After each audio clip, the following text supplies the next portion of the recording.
So next question है guys हमारा कि how is the issue of the sustainability important for the development. So explain. So sustainability ensure development meets present need without compromising future generation.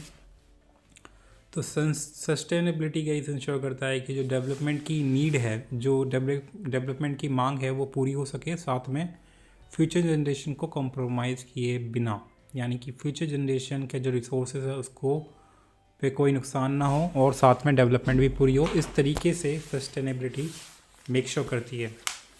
ठीक है, तो ऐसे explain करना है कैसे करती है. सबसे पहले it's vital because resources are finite. Because ये इंपॉर्टेंट क्यों है? क्योंकि रिसोर्सेज हमारे फाइनाइट है, जैसे कि as you know what I am talking about, like fuel हो गया, ठीक है, और भी जो रिसोर्सेज है जो ख़त्म होते जा रहे हैं and they are not renewable. So ऐसे रिसोर्सेज फाइनाइट है, तो ऐसे केसेस में सस्टेनेबिलिटी इज़ रिक्वायर्ड. सेकेंड है हमारा environmental degradation, like climate change and threaten long term processes.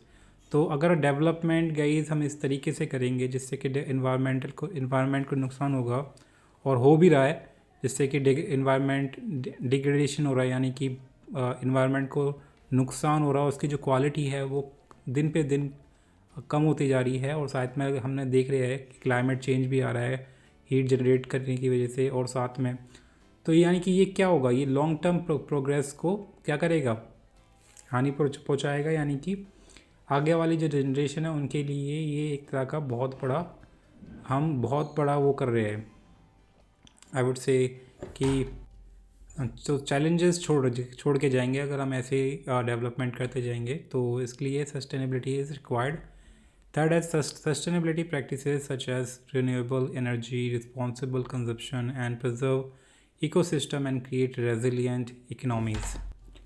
तो सस्टेनेबल प्रैक्टिसेस क्या है? जैसे कि हमें ऐसी एनर्जी यूज़ करनी चाहिए जिसे हम रीन्यू कर सके, ठीक है, जैसे कि सोलर एनर्जी हो गया. रिस्पॉन्सिबल कंजप्शन, जिम्मेदारी से जो भी हमारे रिसोर्सेज से यूज़ करे, और प्रिजर्व इकोसिस्टम, और अपने इन्वायरमेंट को बचाए, ठीक है, और साथ में एक ऐसी इकनॉमी को बनाएं जिससे कि आगे वाली जनरेशन को भी इससे फ़ायदा हो, और एक रेजिलिएंट बनाएं, यानी कि रेजिलिएंट जिससे बाउंस बैक कर सके अगर कोई बाद में कोई प्रॉब्लम आती है तो.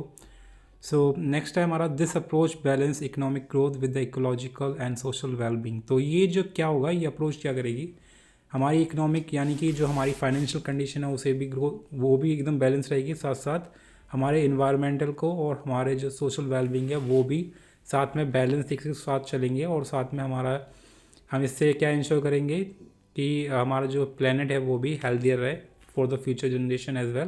तो ये फ्यूचर की पर्सपेक्टिव, यानी कि फ्यूचर को ध्यान में रखते हुए, फ्यूचर जनरेशन को ध्यान में रखते हुए ये सब चीज़ें गाइस हमें अडॉप्ट करनी पड़ेगी.